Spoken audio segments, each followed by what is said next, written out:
तो आज हम पढ़ेंगे स्वतंत्रता के बारे में। किसके बारे में? स्वतंत्रता के बारे में। आज हम स्वतंत्रता के बारे में अध्ययन करेंगे। अगर हम बात करें स्वतंत्रता के अशुद्ध अर्थ की, एक होता है शुद्ध अर्थ, एक होता है अशुद्ध अर्थ। अगर अशुद्ध अर्थ की बात करें, अशुद्ध अर्थ की बात करें, अशुद्ध अर्थ का क्या मतलब है? इसका मतलब होता है स्वतंत्रता का अशुद्ध अर्थ। इसमें क्या होता है?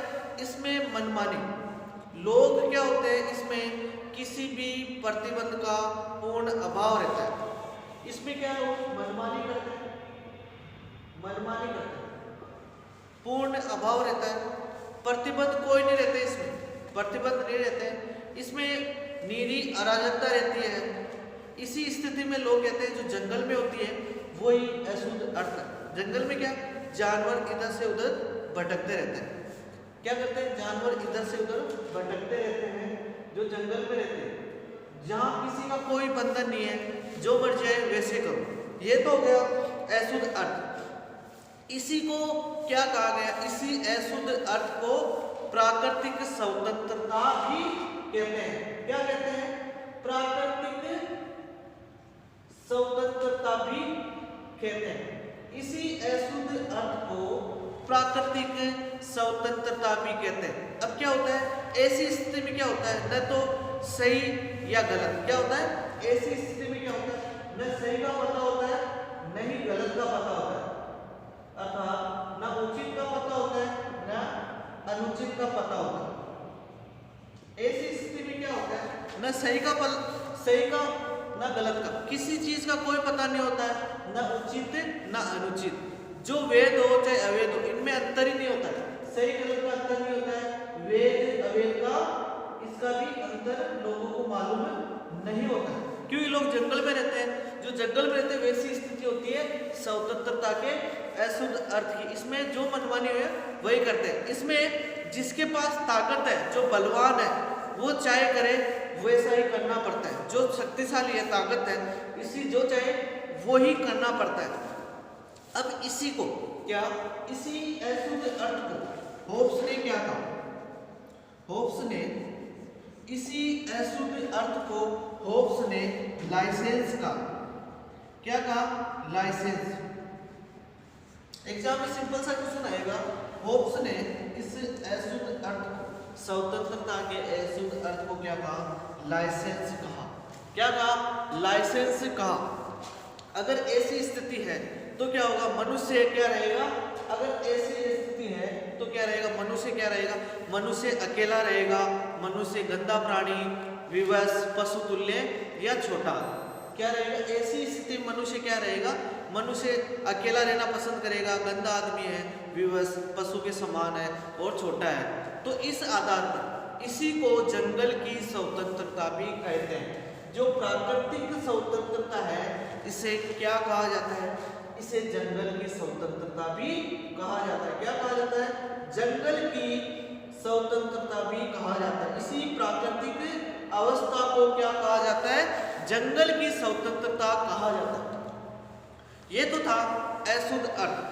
अशुद्ध अर्थ का मतलब समझ लेना। अशुद्ध अर्थ का क्या है? लोग अपनी मनमानी करते हैं, जो इच्छा वो करते हैं, ये जंगल में रहते हैं।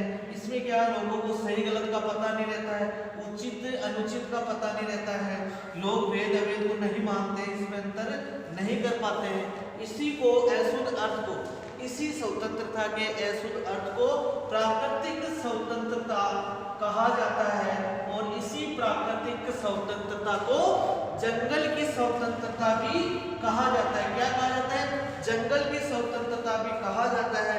और इस स्वतंत्रता के अशुद्ध अर्थ को होब्स ने क्या कहा? लाइसेंस कहा है। क्या कहा है? लाइसेंस के संबोधित किया है। किसने किया है? इस लाइसेंस के होब्स ने संबोधित किया। अब है स्वतंत्रता का शुद्ध अर्थ। इसका शुद्ध अर्थ क्या होता है? तो अगर कहीं प्रतिबंध हो, उसमें अशुद्ध अर्थ में क्या होता है? कहीं प्रतिबंध नहीं है, लोग जंगल में रहते हैं वैसे रहते हैं। लेकिन शुद्ध अर्थ में क्या होगा? इसमें क्या होगा? इसमें लोगों पे कुछ प्रतिबंध लगा दिया जाता है, कुछ बंधन लगा दिया जाता है, प्रतिबंध लगा दिया जाता है। ये क्या होता है, सिर्फ मानव जगत में होता है, जानवरों में नहीं होता, मानव जगत में होता है। इसीलिए इसे क्या होता है, जो इंसान मानव जगत और प्राकृतिक जगत में अंतर होता है।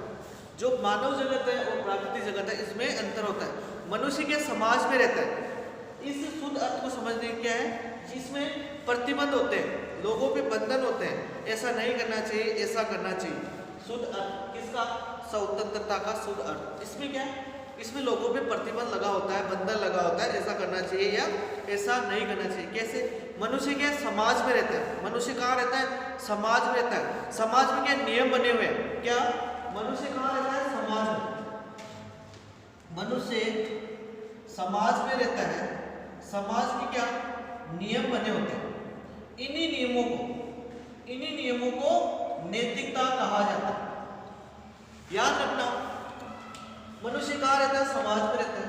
समाज में क्या नियम होते हैं और इन्हीं नियमों को नैतिकता कहते हैं या नैतिकता कहा जाता है। लेकिन क्या होता है, यही नियम, क्या जो यही नियम है, यही सही और गलत है, सही और गलत है।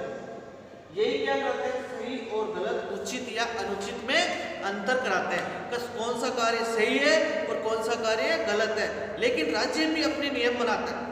मनुष्य तो बनाते हैं नियम, लेकिन राज्य भी कुछ नियम बनाएगा। जो राज्य नियम बनाएगा, ये तो मनुष्य ने जो नियम बनाए उन्हें तो नैतिकता कहा है। लेकिन जो राज्य नियम बनाएगा, जो राज्य नियम बनाएगा, उन्हें क्या कहा जाएगा, उन्हें कानून कहा जाएगा।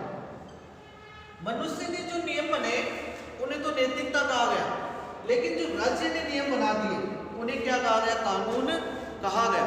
इसी आधार पर ये कानून क्या, कानून सही गलत, वेद अवेद में अंतर करते हैं। इसीलिए स्वतंत्रता का शुद्ध अर्थ है कि मनुष्य वही करे जो उचित है, सही है या वेद है, और अपने व्यक्तित्व का सर्वश्रेष्ठ विकास। अगर मनुष्य अपने व्यक्तित्व का सर्वश्रेष्ठ विकास करना है तो करना है तो मनुष्य को कहाँ रहना पड़ेगा, इसी सामाजिक स्वतंत्रता में रहकर ही किया जा सकता है। इसी को सामाजिक स्वतंत्रता कहते हैं। इसमें क्या होता है, इसमें प्रतिबंधों के अंदर रहकर कार्य किया जाता है। क्या कार्य के, प्रतिबंधों के अंदर रहकर कार्य किया जाता है। अब दो चीजें बताई मैंने, एक तो बताया प्राकृतिक स्वतंत्रता, क्या बताई, एक तो बताई प्राकृतिक स्वतंत्रता। एग्जाम में क्वेश्चन कहाँ से आएगा, प्राकृतिक स्वतंत्रता किसे कहा जाता है। जो मैंने अशुद्ध अर्थ बताया, प्राकृतिक स्वतंत्रता, लोग जंगल में रहते हैं, जंगल में कोई सही गलत का उपयोग नहीं करते। लेकिन जो शुद्ध अर्थ है उसमें क्या है, इसमें लोगों के ऊपर प्रतिबंध होते हैं। इसमें क्या, मनुष्य जो समाज में रहता है वो क्या नियम बनाता है, उन्हें क्या कहा जाता है, नैतिकता कहा जाता है। लेकिन अगर राज्य नियम बनाए उन्हें क्या कहा जाएगा, कानून। इन्हीं सभी को, इसमें क्या होगा, इसमें मनुष्य सही गलत का फैसला ले पाएगा। कौन सा कार्य सही है, कौन सा गलत नहीं है, वही कार्य करेगा जो सही है, वेद है या उचित है। इसी को कहा गया है सामाजिक स्वतंत्रता। क्या कहा गया है, सामाजिक स्वतंत्रता। महान विद्वान है लोस्की। कौन, लोस्की। मैंने पहले ही बताया था समानता में भी स्वतंत्रता में। लोस्की कहता है स्वतंत्रता उस वातावरण को इच्छुक तौर पे बनाए रखना है जिससे व्यक्ति अपने व्यक्तित्व का सर्वश्रेष्ठ विकास कर सके। क्या, स्वतंत्रता उस वातावरण, क्या उस वातावरण में रहता है अगर बनाए रखा, जो अगर अपना व्यक्तित्व का विकास कर सके, वही सही अर्थ में स्वतंत्रता है। स्वतंत्रता का शुद्ध अर्थ है। उसके बाद में ये तो हो गए अशुद्ध अर्थ और शुद्ध अर्थ। इसके बाद में हम पढ़ेंगे इस स्वतंत्रता के नकारात्मक और सकारात्मक दृष्टिकोण। कौन से, नकारात्मक और सकारात्मक दृष्टिकोण। क्या क्या होते हैं, नकारात्मक दृष्टिकोण और सकारात्मक दृष्टिकोण। इसके बाद पहले पढ़ते हैं नकारात्मक स्वतंत्रता। इस नकारात्मक स्वतंत्रता में क्या होता है, स्वतंत्रता में क्या होता है, इसी में रहके क्या होता है, प्रतिभा के भीतर वास करता है। लेकिन ये प्रश्न उठता है कि अगर मनुष्य को कितने प्रतिबंध लगाने चाहिए। प्रतिबंधी स्वतंत्रता को बचाते हैं, प्रतिबंधी स्वतंत्रता को मार देते हैं, उसका हनन कर देते हैं। प्रतिबंध दोष भी है लेकिन अनिवार्य भी है, इसलिए जितना हो सके प्रतिबंध कम लगाना चाहिए। जितना हो सके इसमें क्या होगा, इसमें प्रतिबंध तो लगाना चाहिए, क्योंकि प्रतिबंध नहीं रहेगा तो ये मनुष्य अपना विकास नहीं कर पाएगा। जो अपराधी जेल में रहते हैं उसने तो अपराध किया, लेकिन आज के समाज में देख लो, अगर किसी लड़के को क्या रात को 7 बजे 8 बजे तक रखना चाहिए, अगर रात को बाहर रहेगा तो क्या रहेगा, वो अच्छा इंसान रहेगा या गलत? क्योंकि अगर इंसान को अपने व्यक्तित्व का विकास करना है तो अपने जो बच्चे हैं, नौजवान बच्चे, उनको हमेशा घर में रखना चाहिए, रात को बाहर नहीं निकलना चाहिए। उससे क्या होगा, उससे अपराध प्रवृत्ति करते। इसीलिए प्रतिबंध लगाए गए हैं कि सुबह से लेकर शाम तक अपना कार्य करो, रात को घर पे आ जाओ। ऐसे प्रतिबंध ही नकारात्मक प्रतिबंध में आते हैं, नकारात्मक स्वतंत्रता में। इससे क्या होगा, व्यक्ति का विकास होगा। इतने ही प्रतिबंध लगाओ कि लोग भगे नहीं। अगर किसी को बाहर ही नहीं निकलना दे, कहा बाहर ही नहीं जाओगे, पूरे दिन घर में रहोगे, तो उसको मौका मिल गया तो वो भग जाएगा घर से। तो प्रतिबंध इतने ही होने चाहिए लोगों के ऊपर कि वो अपना विकास कर सके। व्यक्ति की स्वतंत्रता और राज्य की सत्ता एक दूसरे के विरोधी है। अगर व्यक्ति की स्वतंत्रता और राज्य की सत्ता, व्यक्ति की स्वतंत्रता, राज्य की सत्ता, जो राज्य की सत्ता होती है ये क्या है, एक दूसरे के विरोधी है। ये क्या है, एक दूसरे के विरोधी है। कैसे एक दूसरे के विरोधी है? अगर एक बढ़ेगा तो दूसरा घटेगा। अगर व्यक्ति को स्वतंत्रता ज्यादा दे दी जाए तो सत्ता कम हो जाएगी। अगर सत्ता ज्यादा होगी तो क्या होगा, व्यक्ति की स्वतंत्रता का हनन हो जाएगा। तो कहते हैं, एक महान विद्वान है जेम्स मिल, कौन, जेम्स स्टुअर्ट मिल। तो इन्होंने क्या कहा, इन्होंने कहा अगर अपने ऊपर, अपने तन मन के ऊपर अगर मानव सर्वशक्तिशाली है, अगर मन अपने तन मन और धन के ऊपर, सबसे ऊपर क्या है, मानव, लेकिन अगर उसके दूसरों की स्वतंत्रता में बाधा डालता है तो क्या करेगा, राज्य उसकी स्वतंत्रता का हनन कर सकता है। कैसे? मनुष्य अपने तन मन के ऊपर क्या है, सर्वोपरि, अपने मन हो तन हो, इस पे जो इच्छा हो मनुष्य कर सकता है। लेकिन यही मनुष्य अगर दूसरे के तन और मन में क्या करेगा, बाधा डालेगा, तो राज्य को क्या करना पड़ेगा, राज्य को उसमें हस्तक्षेप करना पड़ेगा। तो राज्य इसकी स्वतंत्रता को हनन कर सकता है। तो क्या अपने ऊपर ही रहो लेकिन दूसरे के ऊपर मत जाओ। इसी आधार पर कहता है कि इसी आधार पर मानव को दो भागों में बांटा है। मानव के जो कार्य हैं मिल ने दो भागों में बांटा, एक तो स्वयं के, एक दूसरे के। एक स्वयं के, एक दूसरे के। कितने भागों में बांटा, दो भागों में बांटा, एक स्वयं के, एक दूसरे के। जो स्वयं होता है इसमें कोई राज्य हस्तक्षेप नहीं कर सकता। क्या इसमें राज्य हस्तक्षेप नहीं कर सकता, लेकिन जो दूसरा है इसमें राज्य हस्तक्षेप कर सकता है। इसी आधार पर कहता है कि होयत नाम का विद्वान है, ये कहता है कि अगर मानव पर किसी प्रकार का दबाव या दमन नहीं होता तो क्या होगा, स्वतंत्रता का मतलब मुक्त विकल्पों की छूट, मुक्त विकल्पों की छूट। इसी आधार पे नकारात्मक स्वतंत्रता में क्या है, व्यक्ति क्या है, व्यक्ति स्वतंत्र रहेगा लेकिन राज्य सत्ता में। अगर दोनों में से एक बढ़ेगी तो दूसरी घटेगी। क्या, एक बढ़ेगी तो दूसरी घटेगी। तो नकारात्मक में क्या है, सेम वही है जो शुद्ध अर्थ में। इसमें क्या है, प्रतिबंध व्यक्ति को उतने ही लगाने चाहिए, कितने, व्यक्ति को प्रतिबंध उतने ही लगाने चाहिए जितना आवश्यक हो। व्यक्ति पर प्रतिबंध उतने ही लगाने चाहिए जितना आवश्यक हो, वो अपना विकास कर सके।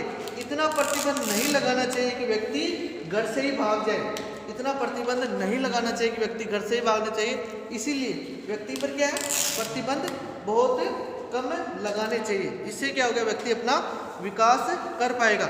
ये तो हो गया नकारात्मक। अब उसके बाद में सकारात्मक। सकारात्मक स्वतंत्रता क्या होती है? सकारात्मक स्वतंत्रता क्या होती है? इसमें क्या हुआ, इसमें कोई प्रतिबंध नहीं है। इसमें क्या कोई प्रतिबंध नहीं है, बल्कि ये अनिवार्य। इसलिए जनहित में जितने अनिवार्य उतने प्रतिबंध होने चाहिए। क्या, जितने अनिवार्य उतने ही प्रतिबंध होने चाहिए। ये एक निश्चित शांति का नाम है। मानव को वही करना चाहिए, उसी का आनंद लेना चाहिए जो समाज में उचित है, आनंद लेने योग्य है। वही करना चाहिए जो समाज के लिए आनंद योग्य है। व्यक्ति को अपना विकास करना है तो समाज में रहकर ही किया जा सकता है। इसी आधार पे कहा जाता है कि इसमें अगर राष्ट्र संकट काल से गुजर रहा है, अगर किसी राष्ट्र में संकट काल गुजर रहा है, तो युद्ध चल रहा है, तो व्यक्ति को भाषण की स्वतंत्रता, प्रेस की स्वतंत्रता, इन पे प्रतिबंध नहीं लगाना चाहिए। मान लो किसी देश में युद्ध चल रहा है, आत्मयुद्ध कर रहे हैं, लेकिन व्यक्ति को बोलने की और भाषण देने की छूट होनी चाहिए, इतना तो प्रतिबंध होना चाहिए, इसी सकारात्मक। इसके बाद में है इसके प्रकार, स्वतंत्रता के कौन कौन से प्रकार होते हैं, स्वतंत्रता के कौन कौन से प्रकार होते हैं। सबसे पहले स्वतंत्रता के प्रकार,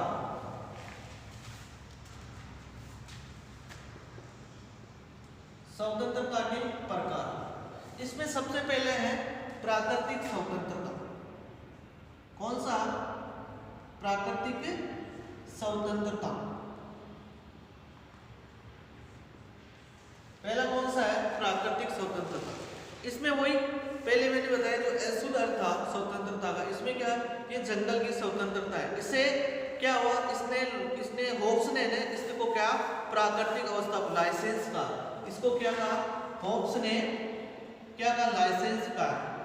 यहां से क्वेश्चन बन सकता है, होब्स ने लाइसेंस का है, इसे क्या जंगल की स्वतंत्रता भी कहा जाता है।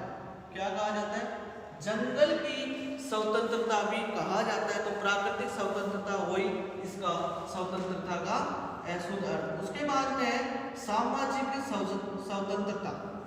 कौन सी? सामाजिक स्वतंत्रता। इसमें क्या होता है, मनुष्य समाज में रहता है। क्या होता है, मनुष्य समाज में रहता है, वो अपने नियम बनाता है, तो नैतिकता के नियम हो जाते हैं। लेकिन अगर राज्य नियम बनाएगा तो कानून बन जाएंगे। इन्हीं कानून को क्या, इन्हीं कानून में प्रतिबंध होते हैं जो सही गलत में अंतर करते हैं। यही क्या होगा, यही सामाजिक स्वतंत्रता के नियम बनेंगे। क्या बनेंगे? सामाजिक स्वतंत्रता के नियम बनेंगे। इसी के आधार पर कहा गया सामाजिक स्वतंत्रता। इसमें इतना याद रखना, मनुष्य समाज में रहते हैं, इसमें कुछ प्रतिबंध होते हैं। क्या होते हैं? कुछ प्रतिबंध होते हैं। उसके बाद में राजनीतिक स्वतंत्रता। कौन सा? राजनीतिक स्वतंत्रता। इसमें क्या होता है, इस राजनीतिक स्वतंत्रता में क्या होता है, लोगों को राज्य के कार्यों में भाग लेने का अधिकार होना चाहिए। क्या होना चाहिए? लोग हैं उनको राज्य के जो कार्य है उसमें भाग लेने का अधिकार होना चाहिए। जैसे लोगों को वोट देने का अधिकार होना चाहिए, लोग चुनाव लड़ सके, ऐसा अधिकार होना चाहिए। सरकारी नौकरियां प्राप्त कर सके, सरकार की आलोचना कर सके, सरकार को समर्थन दे सके, शांतिपूर्वक सरकार बदल सके। क्या इसमें राजनीतिक स्वतंत्रता में क्या होगा, लोगों को वोट देने का अधिकार होना चाहिए। क्या होना चाहिए? लोगों को वोट देने का अधिकार होना चाहिए, चुनाव लड़ने का अधिकार होना चाहिए, सरकारी नौकरी प्राप्त करने का अधिकार होना चाहिए, सरकार की आलोचना करना, सरकार को समर्थन करना और शांतिपूर्वक सरकार को क्या करना चाहिए, शांतिपूर्वक सरकार को बदलने का भी लोगों को अधिकार होना चाहिए, स्वतंत्रता होनी चाहिए। तो ये तो थी राजनीतिक स्वतंत्रता। उसके बाद में है आर्थिक स्वतंत्रता। कौन सी? आर्थिक स्वतंत्रता। इस आर्थिक स्वतंत्रता का क्या तात्पर्य होता है? इसमें क्या होता है, इसमें वस्तुओं के उत्पादन, वितरण और जो विनिमय है उनका क्षेत्र खुला होना चाहिए। जो भी वस्तु है उसका उत्पादन कैसे किया जाए, वितरण और विनिमय, इनका क्षेत्र खुला होना चाहिए, जिससे क्या व्यक्ति अपना क्या कर सके, अपना काम धंधा कर सके। इससे क्या होगा, व्यक्ति अपना काम धंधा कर सके, रोजी रोटी कमा सके, तभी क्या होगी, बेकारी गरीबी ये दूर होगी। क्या होगी? इससे ही बेकारी गरीबी दूर होगी। अगर व्यक्ति को काम धंधे की स्वतंत्र नहीं होगा तो क्या अपना बेकारी और गरीबी दूर कर पाएगा? नहीं कर पाएगा। उसके बाद में राष्ट्रीय स्वतंत्रता। क्या है? राष्ट्रीय स्वतंत्रता। इसमें क्या होता है, इस राष्ट्रीय स्वतंत्रता में क्या होता है, इसमें क्या किसी देश को, जो किसी देश है वो जो विदेश सत्ता है उसके अधीन नहीं होके स्वतंत्र होना चाहिए। जो देश है वो किसी दूसरे देश के प्रति गुलाम नहीं होना चाहिए, विदेशी सत्ता के अधीन नहीं होना चाहिए। इसी को स्वराज्य कहा गया है। क्या कहा गया है? स्वराज्य कहा गया है। एग्जाम में यहाँ से क्वेश्चन बना हुआ है, स्वराज्य कौन सी स्वतंत्रता को कहा गया है? स्वराज राष्ट्रीय स्वतंत्रता को कहा गया। कौन सी? राष्ट्रीय स्वतंत्रता को कहा गया। इसके बाद में नैतिक स्वतंत्रता। हम स्वतंत्रता के प्रकार पढ़ रहे हैं, इसके बाद में है नैतिक स्वतंत्रता। इस नैतिक स्वतंत्रता में क्या होता है? नैतिक स्वतंत्रता, इसमें क्या होता है? इसमें यह होता है कि मनुष्य को अपने विवेक से काम करने का अधिकार होना चाहिए, क्योंकि विवेक और सदैव सच्चा होता है। तभी व्यक्ति अपना कर्तव्य पहचानता है, तभी उसका पालन पोषण करता है। जर्मनी का महान विद्वान है कांट, इसी ने इसी का समर्थन किया है। कांट इसको कर्तव्य का स्पष्ट आदेश कहा जाए। अगर मनुष्य अपने विवेक से कार्य नहीं करेगा तो क्या होगा? वो नैतिक स्वतंत्रता नहीं हो सकता। इसके बाद में इंपॉर्टेंट है घरेलू स्वतंत्रता। घरेलू स्वतंत्रता, इसमें क्या होता है? घरेलू स्वतंत्रता, इसमें क्या होता है? इसमें क्या होता है? इसमें घर के भीतर सभी को समान स्वतंत्रता होना चाहिए।